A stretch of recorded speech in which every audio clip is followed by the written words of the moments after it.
আচ্ছা, এখানে কি মানে ঘটনাটা কি তাই?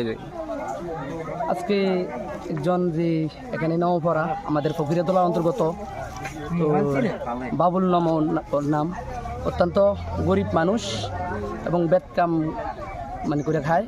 এবং আজকে সকালে এই বাঁশমুড়ায় বাঁশ কাটার জন্য আসছিল। এখানে একটা এই 63,000 ভোল্টেজের যে টাওয়ার লাইন আছে, এই টাওয়ার লাইনের পাশে একটা বাঁশ ঝাড় আছে। ওখানে বাঁশ ঝাড়ের উপরে উঠেছিল যে বাঁশটা লম্বা আছে, সেখান থেকে মানে গোড়া দিয়ে কাটলে যেহেতু নিচে টানতে পারবে না, সেজন্য অর্ধেক অর্ধেক করে কাটার জন্য চেষ্টা করেছিল, আমরা যতটুকু দেখেছিলাম আর কি। তো তখন মেডেলে যখন বাঁশটা কেটেছিল, এরপর তারটার উপরেই আগাটা পড়তোই মানে সঙ্গে সঙ্গে মানে উনি ধাপড়াচ্ছে, চিল্লাচ্ছে, সে বা এখানে যারা আসছিল এসে শুনলাম। এখন কি মানে মারা গেছে না জীবিত আছে? না না না না, সঙ্গে সঙ্গে মারা গেছে। মূলত 5